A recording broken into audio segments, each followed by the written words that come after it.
Bonsoir, bienvenue sur ma chaîne où je te propose des histoires apaisantes et captivantes pour t'accompagner vers un sommeil serein. Si tu apprécies ce moment de détente, n'hésite pas à t'abonner et à liker cette vidéo.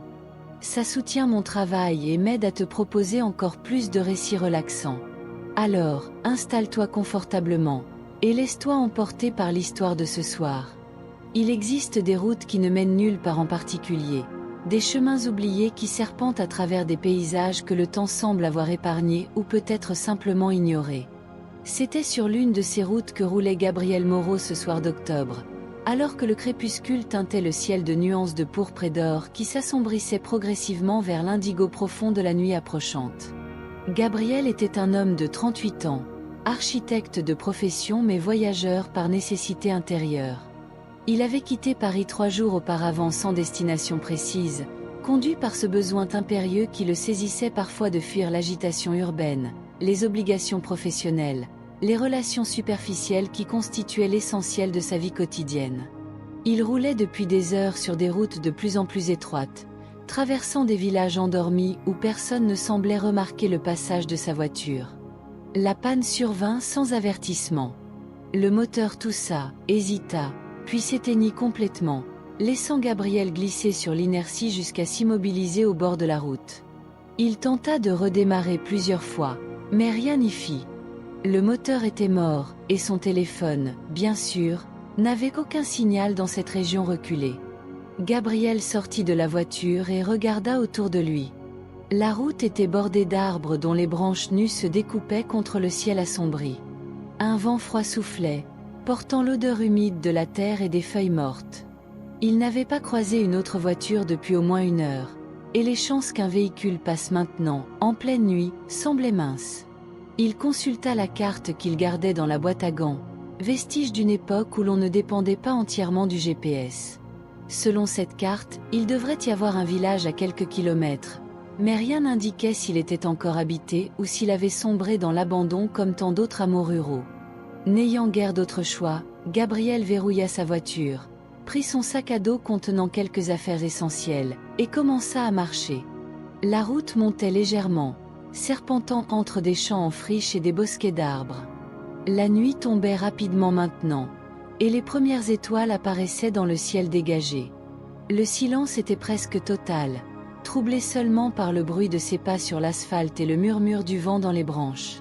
Il marcha pendant près d'1 heure, commençant à se demander s'il n'aurait pas dû rester près de la voiture et attendre le matin, quand il aperçut une lumière au loin. Non pas les lumières multiples d'un village, mais une seule lumière, fixe et jaune, qui brillait dans l'obscurité comme un phare solitaire. Gabriel accéléra le pas, soulagé. À mesure qu'il approchait, la source de la lumière se révéla. Une grande demeure, presque un manoir, qui se dressait à l'écart de la route, au bout d'une allée bordée de peupliers. C'était une construction imposante de 3 étages, en pierre grise, avec un toit d'ardoise et de hautes fenêtres dont la plupart étaient obscures. Seules 2 fenêtres du rez-de-chaussée étaient éclairées, projetant leur lumière dorée sur le gravier de la cour. La bâtisse avait quelque chose d'anachronique, comme si elle appartenait à un siècle révolu. Son architecture évoquait le début du XXe siècle, peut-être même plus tôt, avec ses ornements sculptés au-dessus des fenêtres, ses balcons de fer forgé, cette porte d'entrée massive flanquée de colonnes. Tout cela aurait dû sembler grandiose, mais dans l'obscurité, avec ses fenêtres éteintes et ses volets fermés, la maison dégageait plutôt une impression de mélancolie, comme un géant endormi qui rêve de sa gloire passée. Gabriel s'approcha de la porte d'entrée et frappa avec le heurtoir de bronze en forme de tête de lion. Le son résonna à l'intérieur, profond et solennel. Il attendit, se demandant si quelqu'un viendrait répondre, quand il entendit des pas se rapprocher. La porte s'ouvrit, révélant un homme âgé, peut-être 70 ans, aux cheveux blancs soigneusement peignés en arrière, vêtu d'un costume sombre d'une élégance désuète.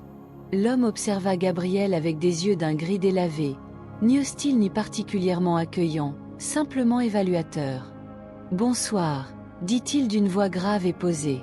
« Vous semblez perdu. » « Ma voiture est tombée en panne sur la route, » expliqua Gabriel. « Je cherchais un endroit où passer la nuit.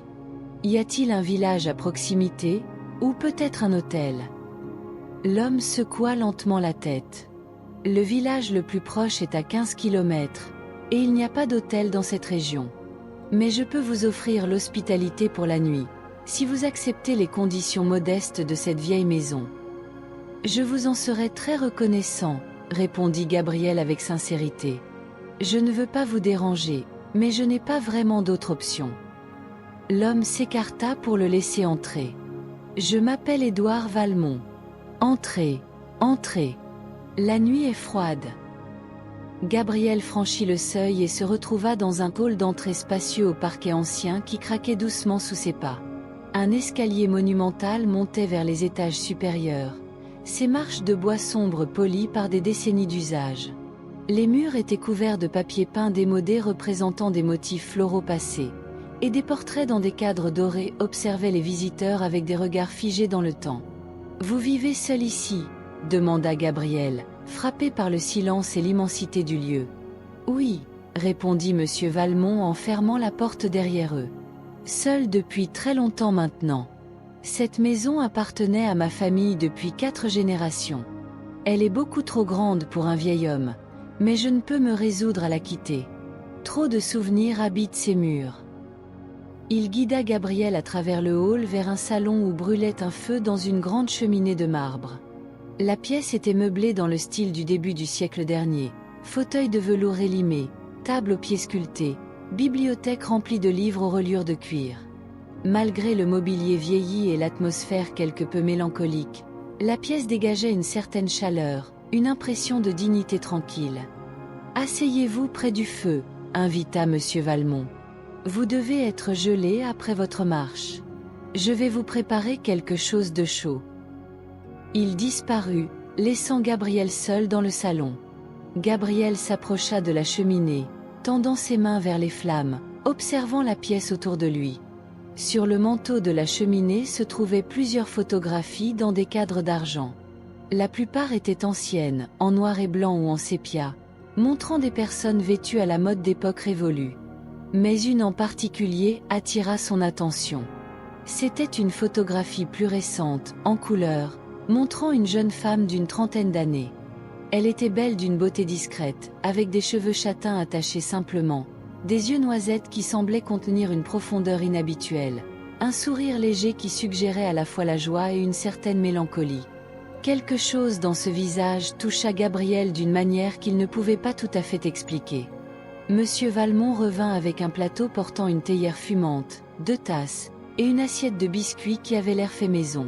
« Je vous ai préparé du thé, » dit-il en servant Gabriel. « J'espère que cela vous conviendra. »« C'est parfait, merci, » répondit Gabriel en prenant la tasse avec gratitude, savourant la chaleur qui se diffusait dans ses mains.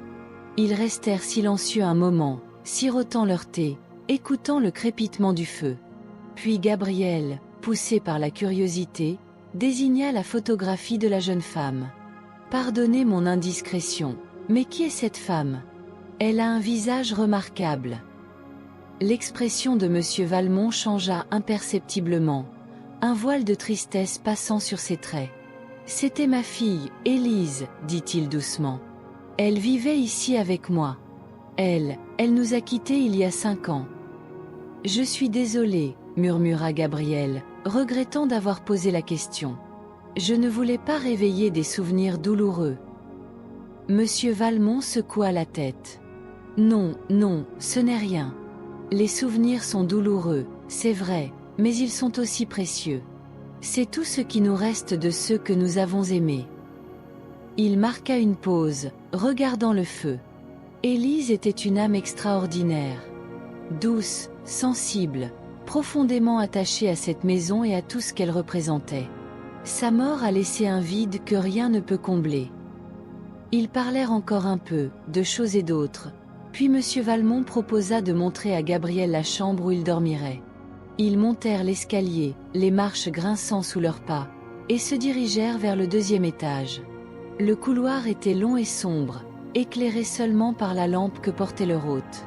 Des portes fermées s'alignaient de chaque côté, menant à des pièces dont on devinait qu'elles n'avaient pas été ouvertes depuis longtemps. Monsieur Valmont s'arrêta devant une porte vers le milieu du couloir. « Voici votre chambre pour la nuit, » dit-il en l'ouvrant. C'était une pièce spacieuse et confortable, meublée simplement d'un lit à baldaquin, d'une armoire ancienne, d'une table de chevet surmontée d'une lampe. Une fenêtre donnait sur le parc obscur qui entourait la maison. La salle de bain est juste à côté, continua monsieur Valmont. Vous trouverez des serviettes dans l'armoire. Si vous avez besoin de quoi que ce soit, ma chambre est au rez-de-chaussée, la première porte à gauche du hall. Il s'apprêtait à partir quand il se retourna, son visage soudain plus grave. Ah, une chose importante. Vous êtes libre de vous déplacer partout dans la maison, mais il y a une pièce que je vous demande de ne pas ouvrir.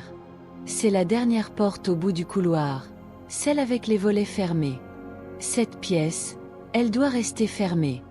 C'est très important pour moi. Vous comprenez. Gabriel, bien que surpris par cette demande inhabituelle, acquiesça.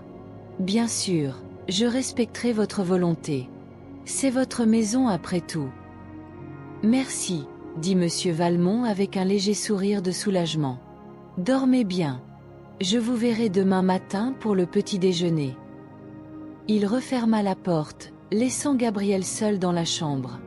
Gabriel se prépara pour la nuit, se lava, se changea, puis se glissa sous les couvertures du lit qui, malgré son âge, était étonnamment confortable. Il éteignit la lampe et resta allongé dans l'obscurité, écoutant les bruits de la vieille maison qui se tassait et craquait autour de lui. Il était fatigué de sa longue journée de route et de marche, et le sommeil aurait dû venir rapidement. Mais quelque chose le maintenait éveillé, une curiosité piquée par l'interdiction de monsieur Valmont. La chambre aux volets fermés. Pourquoi cette pièce devait-elle rester close? Qu'y avait-il de si important ou de si douloureux qu'elle ne pouvait être ouverte? Gabriel se retourna dans le lit, essayant de chasser ces questions de son esprit. Ce n'était pas ses affaires. Il était un invité, et un invité se devait de respecter les règles de son hôte. Mais le sommeil continuait de le fuir. Et puis, vers minuit, il entendit quelque chose. Un bruit très léger, presque imperceptible, qui semblait venir du couloir. Gabriel se redressa, tendit l'oreille. C'était comme un murmure, ou peut-être le bruit du vent, mais plus régulier, plus délibéré. Et avec ce son venait quelque chose d'autre, une lumière, très faible, qui filtrait sous sa porte. Gabriel sortit du lit, enfila son pull, et ouvrit doucement la porte de sa chambre.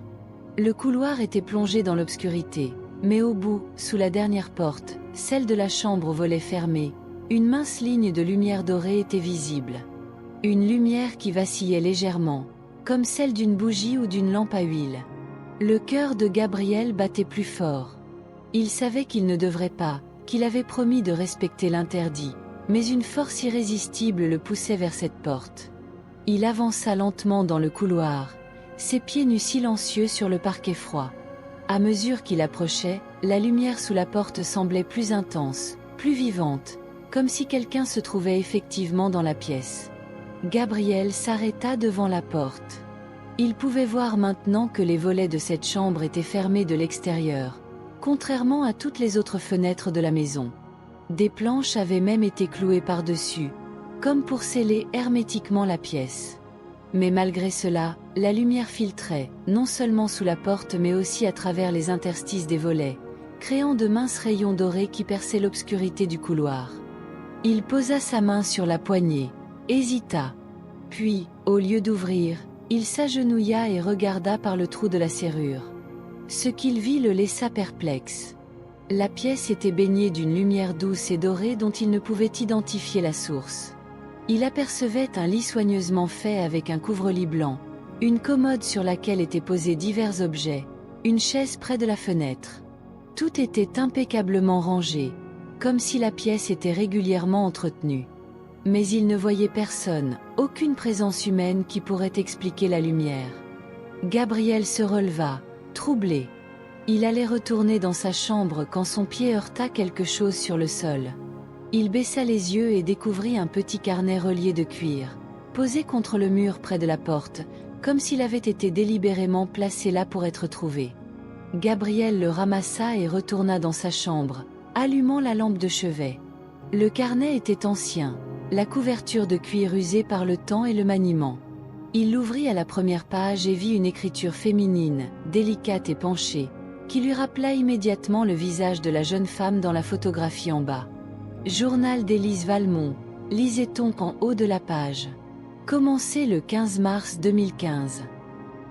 Gabriel hésita. Lire le journal intime de quelqu'un, surtout de quelqu'un qui était décédé, lui semblait une violation profonde de la vie privée. Mais en même temps, ce carnet avait été trouvé de manière si étrange, presque comme s'il l'attendait. Et il sentait qu'il contenait peut-être la clé du mystère de la chambre aux volets fermés. Il commença à lire. Les premières entrées étaient quotidiennes, banales, racontant la vie paisible d'une jeune femme qui vivait avec son père dans cette grande maison. Élise parlait de ses journées, de ses lectures, de ses promenades dans le parc, de ses conversations avec son père. Elle écrivait avec une sensibilité poétique, trouvant de la beauté dans les petites choses, un rayon de soleil sur le parquet, le chant d'un oiseau dans le jardin, le crépitement du feu dans la cheminée. Mais au fil des pages, un thème revenait de plus en plus souvent, la solitude. Élise parlait de ce sentiment d'isolement qu'elle ressentait dans cette maison perdue au milieu de nulle part, loin de toute vie sociale, de toute possibilité de rencontre. Elle aimait profondément son père et ne voulait pas le quitter, surtout depuis la mort de sa mère des années auparavant. Mais elle se sentait prisonnière d'une certaine manière, prisonnière de son devoir filial, de sa loyauté, de son amour même.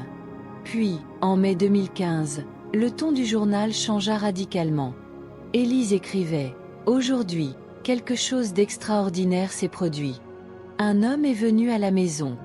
Sa voiture était tombée en panne, et il cherchait de l'aide. Père lui a offert l'hospitalité pour la nuit. Son nom est Thomas. Nous avons parlé pendant des heures. Pour la première fois depuis si longtemps, je me suis sentie vraiment vue, vraiment entendue. Il m'a regardé comme si j'étais quelqu'un d'important, quelqu'un qui comptait. Je sais que c'est ridicule de ressentir cela après une seule soirée, mais je ne peux nier ce que je ressens. C'est comme si quelque chose en moi qui dormait depuis toujours s'était soudain réveillé. » Gabriel continua de lire, captivé. Thomas était resté plusieurs jours, sa voiture nécessitant des réparations qui prenaient du temps dans cette région reculée. Pendant ces jours, Élise et lui avaient passé presque tout leur temps ensemble. Ils marchaient dans le parc, parlaient de tout et de rien, découvraient qu'ils partageaient une sensibilité similaire, une manière de voir le monde qui les isolait souvent des autres mais qui, maintenant qu'ils l'avaient trouvé chez un autre, créait entre eux un lien profond et immédiat. « Je suis en train de tomber amoureuse », écrivait Élise. « Je le sais, même si c'est trop rapide, trop soudain. Mais comment peut-on contrôler de telles choses ? Le cœur sait ce qu'il sait. Thomas me parle de sa vie à Paris, de son travail, de ses rêves. Il est photographe, il voyage beaucoup, capture des moments de beauté éphémères. C'est exactement le genre de vie que j'ai toujours rêvé de vivre mais que je n'ai jamais osé poursuivre. Avec lui, je me sens comme si tout devenait possible. » Mais le journal révélait aussi les complications. Le père d'Élise, Monsieur Valmont, était devenu de plus en plus malade. Une maladie dégénérative qui nécessitait des soins constants. Élise était son unique soutien, et elle ne pouvait envisager de le laisser seul. Thomas comprenait, mais cela ne rendait pas les choses moins difficiles. Quand Thomas dut finalement partir, sa voiture réparée, il promit de revenir. Et il tint promesse. Les entrées suivantes du journal documentaient ses visites régulières, chaque fois qu'il le pouvait, parfois pour un week-end, parfois pour quelques jours seulement. Leur amour grandissait, s'approfondissait, devenait quelque chose de rare et de précieux. « Nous avons parlé de mariage », écrivait Élise. « Thomas veut que je vienne vivre avec lui à Paris. Mais Père a besoin de moi. Il devient de plus en plus faible. Le médecin dit qu'il ne lui reste peut-être que quelques années. Comment puis-je le quitter maintenant, dans ces dernières années ? Thomas dit qu'il comprend, qu'il attendra. Mais je vois la douleur dans ses yeux. Je me sens déchirée entre deux amours, deux devoirs, deux vies possibles. » La solution qu'ils trouvèrent fut celle-ci. Thomas viendrait vivre ici, dans la maison. Il aménagerait un studio pour son travail de photographie. Et ils seraient ensemble tout en permettant à Élise de continuer à s'occuper de son père. Monsieur Valmont avait accepté, reconnaissant le bonheur que Thomas apportait à sa fille. Et pendant 2 ans, selon le journal, ce fut une période de bonheur presque parfait. Thomas et Élise vivaient dans cette grande maison, créant leur propre petit univers. La chambre aux volets fermés, Gabriel le comprit en lisant, était leur chambre. C'était là qu'ils dormaient, qu'ils rêvaient, qu'ils construisaient leur amour. Élise décrivait cette pièce avec une tendresse infinie, comme un sanctuaire, un espace sacré où le reste du monde ne pouvait pénétrer. « Cette chambre est notre refuge », écrivait-elle. « Quand nous fermons les volets et la porte, c'est comme si le temps s'arrêtait. Il n'y a plus que nous deux, dans cette bulle de lumière douce et de sérénité. J'ai disposé toutes les choses que j'aime dans cette pièce, les livres que nous lisons ensemble, les photographies que Thomas a prises de moi, de nous, du jardin. Chaque objet raconte une histoire, porte un souvenir. Si je devais choisir un seul endroit dans tout l'univers où je voudrais être, ce serait ici, dans cette chambre, avec Thomas. » Mais puis, le journal prenait un tournant tragique. En novembre 2017, Thomas était parti pour un assignement photographique à l'étranger. C'était un projet important, une exposition qui pourrait lancer sa carrière internationalement. Il serait absent 3 semaines. Élise écrivait « Je suis triste qu'il parte, mais aussi fière de lui. C'est son rêve qui se réalise. 3 semaines, ce n'est rien. Et quand il reviendra, nous célébrerons ensemble. » Mais Thomas ne revint jamais. Il y eut un accident, les détails restaient flous dans le journal, mais le résultat était clair. Thomas était mort, à des milliers de kilomètres de la maison, de la chambre, d'Élise. Les pages suivantes étaient presque illisibles, tachées de larmes, l'écriture devenant de plus en plus erratique. Élise décrivait son chagrin comme un abîme sans fond, une douleur si intense qu'elle ne savait pas comment continuer à vivre. « Je ne peux plus entrer dans notre chambre », écrivait-elle. « Chaque objet me rappelle lui, nous, ce que nous avons eu et ce que nous n'aurons jamais plus. Mais je ne peux pas non plus laisser quelqu'un d'autre y entrer, la modifier, effacer les traces de notre amour. Alors j'ai fermé les volets, fermé la porte, scellé cette pièce dans le temps. Elle restera exactement comme elle était le dernier jour où nous y étions ensemble. C'est ma manière de préserver ce que nous avons eu, de garder vivant ce moment de bonheur parfait, même si Thomas n'est plus là pour le partager. » Gabriel lisait maintenant avec les larmes aux yeux. Les dernières entrées du journal étaient espacées, datant de plusieurs mois plus tard. Élise parlait de comment elle essayait de continuer, de prendre soin de son père qui, ironiquement, survivait plus longtemps que prévu alors qu'elle-même se sentait mourir chaque jour un peu plus. « Je vis dans l'ombre de cette chambre fermée », écrivait-elle. « Chaque fois que je passe devant dans le couloir, je sens sa présence, je sens Thomas, je sens notre amour qui persiste même si tout le reste a changé. Parfois, la nuit, je m'assois devant la porte et j'imagine que si je l'ouvrais, je le trouverais là, m'attendant, souriant, et que ces 2 dernières années n'auraient été qu'un cauchemar dont je me réveillerais enfin. » La dernière entrée était datée de mars 2020, 5 ans après la première. « Je suis fatiguée. Si fatiguée. Le médecin dit que c'est mon cœur qui lâche. Pas surprenant, il s'est brisé il y a si longtemps. Père est maintenant stable, avec l'aide d'une infirmière qui vient quotidiennement. Il pourra se débrouiller sans moi. Je pense que je suis prête à partir, à rejoindre Thomas où qu'il soit. Ma seule requête à Père a été qu'il préserve notre chambre, qu'il ne la laisse jamais ouvrir, qu'il la garde exactement comme elle est. C'est mon héritage, le seul qui compte vraiment. Cette pièce est le témoignage que nous avons existé, que notre amour a existé, qu'il y a eu dans ce monde, ne serait-ce que brièvement, un moment de perfection et de bonheur pur. Je ne veux pas que cela soit oublié ou effacé. Je veux que cette chambre reste, figée dans le temps, un sanctuaire de ce qui a été. » Le journal se terminait là. Gabriel le referma doucement, le cœur lourd. Il comprenait maintenant. Monsieur Valmont avait perdu sa fille 5 ans auparavant, et il honorait sa dernière volonté en gardant cette chambre fermée, préservée exactement comme Élise l'avait laissée, comme un monument à son amour perdu. Mais la lumière ? Comment expliquer cette lumière qui filtrait sous la porte et à travers les volets ? Gabriel se leva, le journal à la main, et retourna dans le couloir. La lumière était toujours là, douce et dorée, émanant de la chambre scellée. Il se tint devant la porte, indécis. Monsieur Valmont lui avait demandé de ne pas l'ouvrir. Mais maintenant qu'il connaissait l'histoire, maintenant qu'il avait lu le journal d'Élise, il sentait qu'il devait voir ce qu'il y avait à l'intérieur. Non par curiosité malsaine, mais par une forme de respect, de compréhension, de besoin de témoigner de ce qui avait été préservé avec tant de soin. Il tourna lentement la poignée. À sa surprise, la porte n'était pas verrouillée. Elle s'ouvrit sans résistance, révélant la chambre dans toute sa beauté préservée. La pièce était exactement comme Élise l'avait décrite dans son journal. Un lit à baldaquin au centre, recouvert d'un couvre-lit blanc immaculé. Une commode ancienne sur laquelle étaient disposés des cadres photographiques, des bougies, des petits objets personnels. Une bibliothèque contre un mur, remplie de livres aux reliures colorées. Une chaise près de la fenêtre au volet fermé. Un plaid jeté négligemment dessus comme si quelqu'un venait juste de se lever. Mais ce qui frappait le plus, c'était la lumière.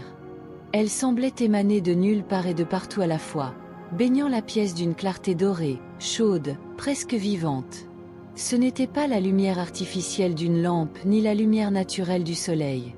C'était quelque chose d'autre, quelque chose que Gabriel ne pouvait pas nommer mais qu'il pouvait sentir, une présence lumineuse qui imprégnait chaque recoin de la pièce.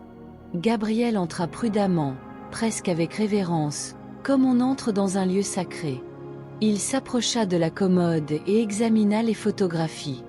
Elles montraient Élise et un jeune homme qui devait être Thomas, capturés dans des moments de bonheur quotidien, riant ensemble dans le jardin, lisant côte à côte sur le canapé, se regardant avec une tendresse évidente. Chaque image racontait une histoire d'amour, de complicité, de joie partagée. Sur la table de chevet, il y avait un livre ouvert, comme si quelqu'un l'avait posé là en s'endormant. Gabriel s'approcha et vit qu'il s'agissait d'un recueil de poèmes, avec un passage souligné. L'amour ne meurt jamais vraiment. Il se transforme, il change de forme, mais son essence persiste, éternelle comme la lumière des étoiles qui continue de briller longtemps après que l'étoile elle-même s'est éteinte. Gabriel sentit sa gorge se serrer. Il comprit alors ce qu'était cette pièce. Ce n'était pas simplement une chambre préservée par nostalgie ou par refus de laisser partir le passé. C'était quelque chose de plus profond, de plus essentiel. C'était un témoignage, une preuve tangible que l'amour avait existé, qu'il avait été réel et pur et absolu. C'était la manière d'Élise de dire au monde, « Ceci s'est produit. Nous avons aimé de cette manière. Et même si tout le reste change et disparaît, cela restera. » Il s'approcha de la fenêtre au volet fermé. Doucement, presque cérémonieusement, il posa sa main sur le bois usé. Devrait-il les ouvrir? Laisser entrer la lumière du monde extérieur, briser ce scellement temporel qui avait préservé la pièce pendant 5 ans? Vous pouvez les ouvrir si vous voulez. Gabriel se retourna brusquement. Monsieur Valmont se tenait dans l'encadrement de la porte, vêtu d'une robe de chambre, ses cheveux blancs ébouriffés par le sommeil. Son visage n'exprimait pas de colère ni même de surprise, juste une sorte de résignation tranquille. « Je suis désolé, » dit Gabriel rapidement. « Je sais que vous m'aviez demandé de ne pas entrer. Mais j'ai trouvé le journal d'Élise, et j'ai lu son histoire, et je... » Il ne savait pas comment finir sa phrase. Monsieur Valmont entra dans la pièce, regardant autour de lui avec une expression complexe mêlant amour, douleur et acceptation. « J'ai laissé le journal près de la porte intentionnellement, » dit-il doucement. « Je le fais chaque fois que quelqu'un passe la nuit ici. Pas souvent, peut-être une fois tous les 2 ans quand un voyageur égaré trouve sa route jusqu'à cette maison. Je veux que quelqu'un sache. Je veux que l'histoire d'Élise et de Thomas soit connue, même si ce n'est que par des étrangers de passage. » Il s'approcha du lit, passa sa main sur le couvre-lit avec une tendresse infinie. « Au début, après sa mort, je ne pouvais pas entrer ici. C'était trop douloureux. Mais puis, une nuit, environ 6 mois après qu'elle nous ait quittés, j'ai vu cette lumière sous la porte. Exactement comme vous l'avez vu ce soir. J'ai ouvert, terrifié de ce que je pourrais trouver, et j'ai découvert ceci. » Il fit un geste englobant la pièce baignée de lumière dorée. Je ne peux pas l'expliquer rationnellement. Il n'y a aucune source de lumière dans cette pièce. Les volets sont fermés, scellés. Il n'y a pas de lampe allumée. Et pourtant, cette lumière est là, constante, douce, présente. Au début, j'ai pensé que je devenais fou, que le chagrin me faisait voir des choses qui n'existaient pas. Mais la lumière persiste. Nuit après nuit, année après année. Il se tourna vers Gabriel, ses yeux gris brillant d'émotion contenue. J'ai fini par comprendre ce que c'est. C'est l'amour d'Élise et de Thomas qui persiste. Cette pièce a été tellement imprégnée de leur bonheur, de leur amour pur et total, que d'une certaine manière, cet amour continue d'exister ici, se manifestant sous forme de lumière. Je sais que cela semble fou, impossible, contraire à toutes les lois de la physique. Mais je l'ai vu de mes propres yeux pendant 5 ans. Cette lumière est réelle. Gabriel ne savait que dire. Une partie de lui, la partie rationnelle et formée par la science, cherchait une explication logique. Peut-être de la phosphorescence, peut-être une réfraction étrange de la lumière extérieure, peut-être une illusion d'optique. Mais une autre partie de lui, plus profonde, plus intuitive, savait que M. Valmont avait raison. Cette lumière était autre chose. Elle était la manifestation visible d'une vérité invisible, que l'amour, le vrai amour, ne meurt jamais complètement. Il laisse une empreinte, une trace, quelque chose qui persiste même quand les amants eux-mêmes sont partis. « Voulez-vous ouvrir les volets ?» demanda Gabriel doucement. « Laissez entrer le monde extérieur. » Monsieur Valmont réfléchit longuement avant de répondre. J'ai lutté avec cette question pendant 5 ans. Une partie de moi veut garder cette pièce scellée pour toujours, préserver ce sanctuaire exactement comme Élise l'a laissé. Mais une autre partie comprend que sceller quelque chose dans le temps, c'est aussi l'empêcher de respirer, de vivre. Même les souvenirs ont besoin d'air. Même l'amour a besoin de lumière. Il s'approcha de la fenêtre, posa ses mains sur les volets, mais hésita. Gabriel vint se tenir près de lui. « Puis-je vous aider ?» demanda-t-il. Monsieur Valmont hocha la tête, reconnaissant. Ensemble, ils commencèrent à retirer les planches qui avaient été clouées pour sceller les volets. C'était un travail lent, délicat, presque rituel. Chaque planche enlevée semblait alléger un poids, libérer quelque chose qui avait été comprimé trop longtemps. Quand toutes les planches furent retirées, ils ouvrirent les volets eux-mêmes. La nuit extérieure était encore sombre, mais les premières lueurs de l'aube commençaient à pointer à l'horizon. Une brise fraîche entra dans la pièce, faisant bouger les rideaux, apportant avec elle l'odeur de la terre humide et des arbres. Et chose remarquable, la lumière dorée ne disparut pas. Elle resta, mais changea légèrement de qualité. Elle ne semblait plus enfermée, prisonnière. Elle circulait maintenant, se mélangeant à la lumière naissante du jour, créant une atmosphère qui n'était plus de préservation muséale mais de vie douce et continue. Monsieur Valmont s'assit sur le bord du lit, les épaules soudain secouées de sanglots silencieux. Gabriel s'assit près de lui, ne sachant pas quoi dire, offrant simplement sa présence. Après un long moment, le vieil homme parla, sa voix étranglée par l'émotion. « Pendant 5 ans, j'ai vécu dans la peur.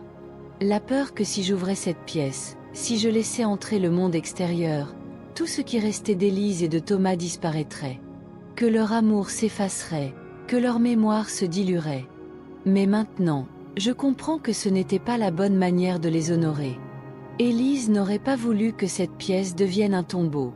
Elle aurait voulu qu'elle soit un témoignage vivant, quelque chose qui inspire plutôt que quelque chose qui enferme. » Il se tourna vers Gabriel avec un sourire tremblant. « Vous savez, pendant toutes ces années, j'ai laissé le journal près de la porte dans l'espoir que quelqu'un le trouve, le lise et comprenne.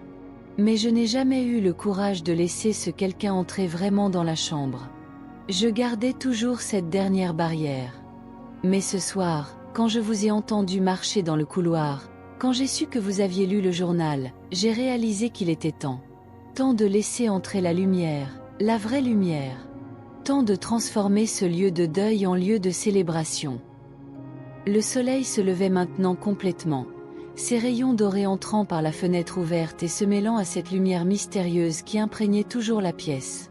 L'effet était magnifique, presque transcendant.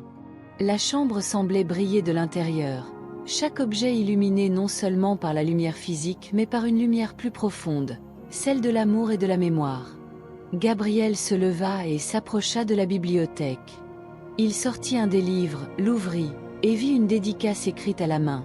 Pour Élise, qui voit la beauté dans chaque chose. Avec tout mon amour, Thomas.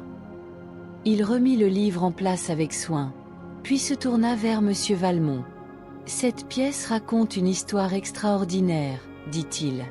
Pas une histoire de tragédie, même si la tragédie en fait partie. Mais une histoire d'amour qui était si fort, si pur, qu'il a transcendé les limites habituelles. Élise et Thomas ont créé quelque chose de rare et de précieux ici.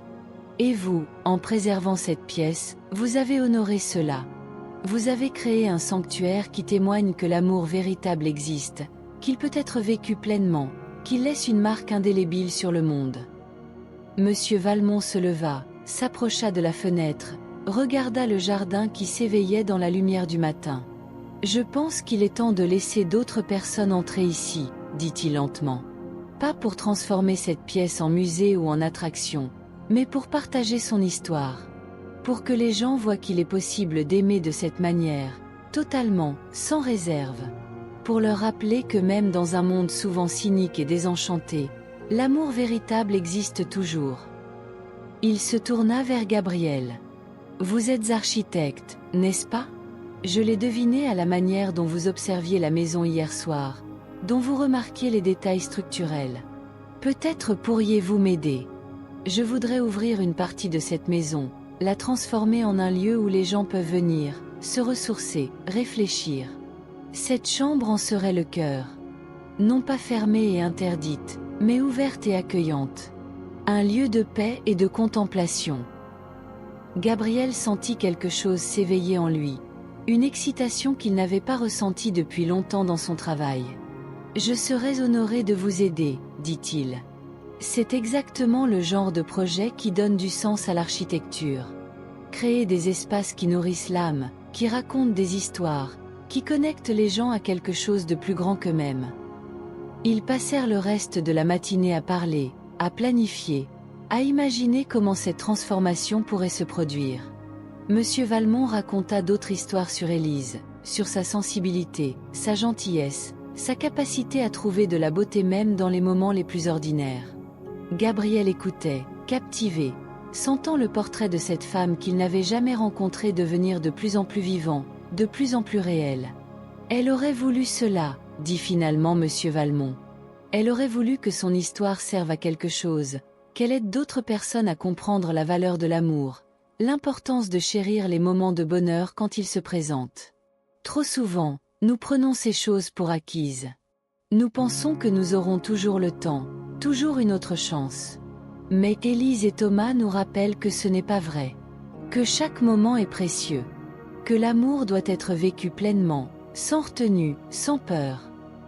Gabriel resta dans la maison pendant 3 jours supplémentaires. Sa voiture fut réparée et ramenée, mais il choisit de rester, travaillant avec Monsieur Valmont sur les plans de transformation de la demeure.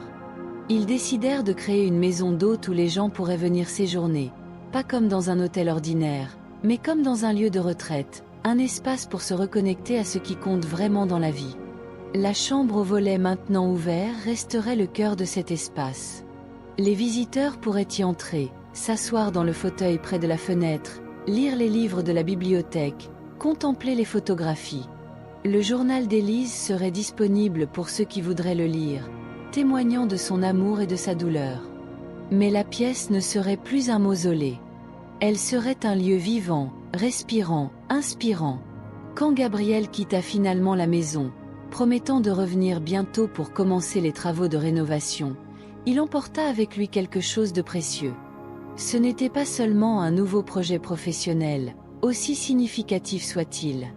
C'était une compréhension plus profonde de ce qui rend la vie digne d'être vécue. Il avait appris que certains secrets ne sont pas gardés pour cacher la honte ou la culpabilité, mais pour protéger ce qui est trop précieux, trop fragile, trop sacrée pour être exposée au monde cruel et indifférent.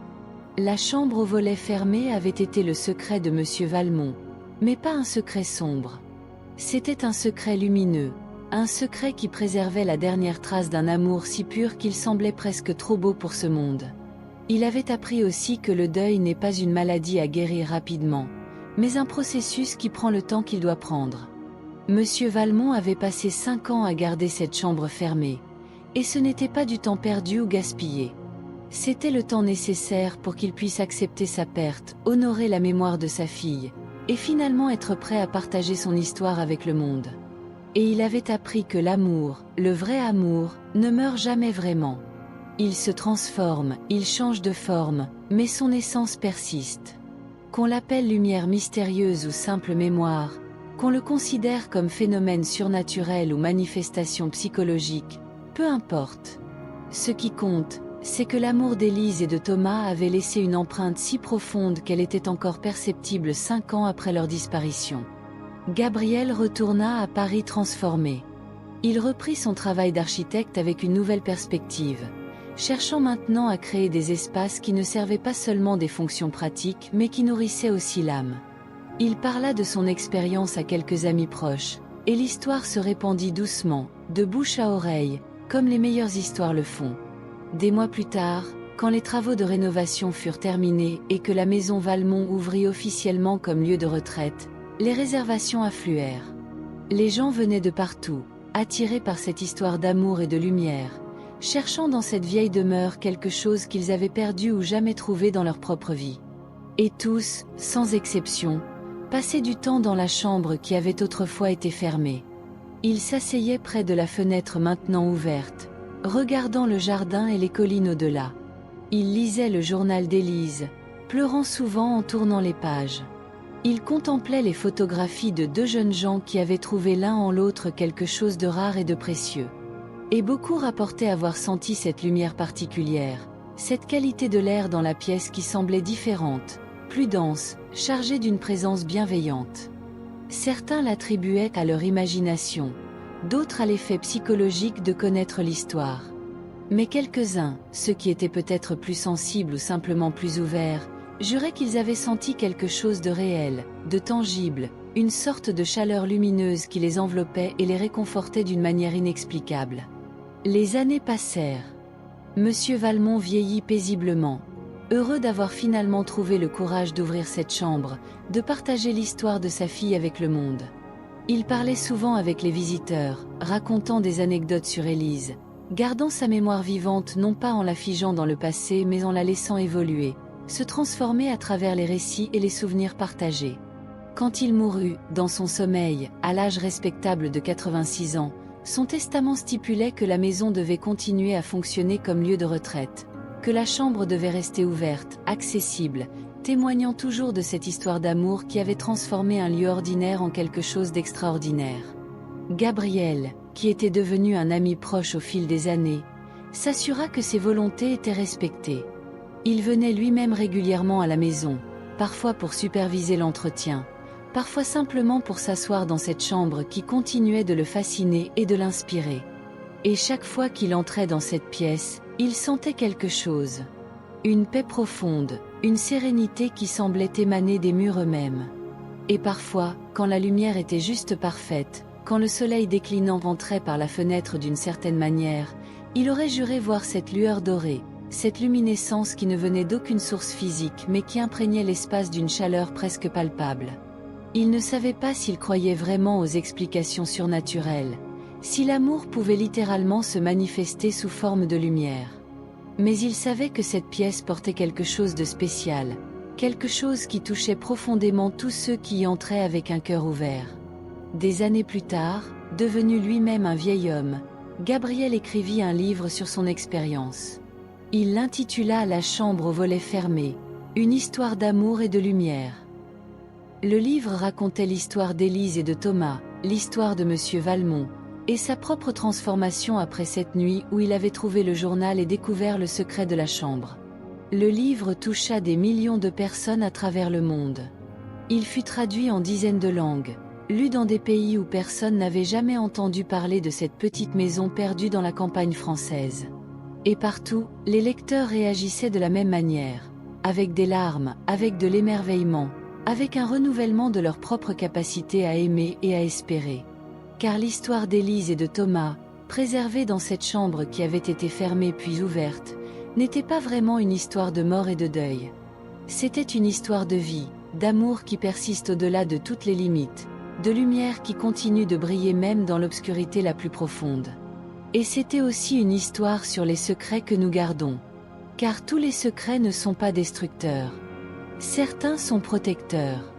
Ils gardent en sécurité ce qui est trop précieux, trop vulnérable, trop sacré pour être exposé avant que le moment soit venu. Et quand ce moment arrive, quand nous trouvons enfin le courage d'ouvrir les volets et de laisser entrer la lumière, ce qui était secret devient cadeau. Ce qui était fermé devient ouvert. Ce qui était préservé devient partagé. La chambre aux volets fermés n'existe plus aujourd'hui. Les volets sont ouverts en permanence maintenant, laissant entrer le soleil, la lune, la pluie, toutes les saisons et tous les temps. Mais l'essence de ce qu'elle représentait demeure, non seulement dans la pièce physique mais dans les cœurs de tous ceux qui ont entendu son histoire. Elle nous rappelle que certains secrets ne blessent pas. Au contraire, ils protègent ce qui reste de lumière en nous. Ils gardent vivant ce qui autrement pourrait être éteint par la rudesse du monde. Et quand nous trouvons le courage de les partager, ces secrets deviennent des ponts qui nous connectent les uns aux autres, qui nous rappellent notre humanité commune, notre capacité partagée à aimer, à souffrir, à espérer, et à trouver de la beauté même dans la douleur la plus profonde. Et parfois, tard le soir, quand la maison est silencieuse et que tous les visiteurs sont endormis, ceux qui sont encore éveillés rapportent voir une lumière douce filtrer sous la porte de cette chambre.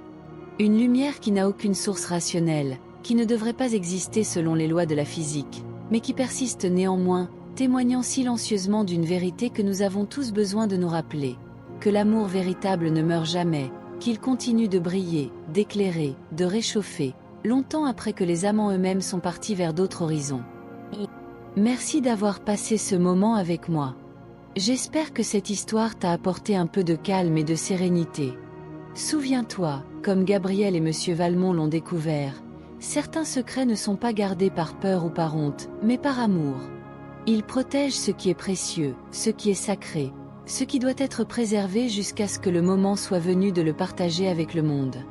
Nous portons tous de tels secrets dans nos cœurs, des chambres aux volets fermés qui gardent nos souvenirs les plus chers, nos amours les plus profonds, nos moments de bonheur le plus pur.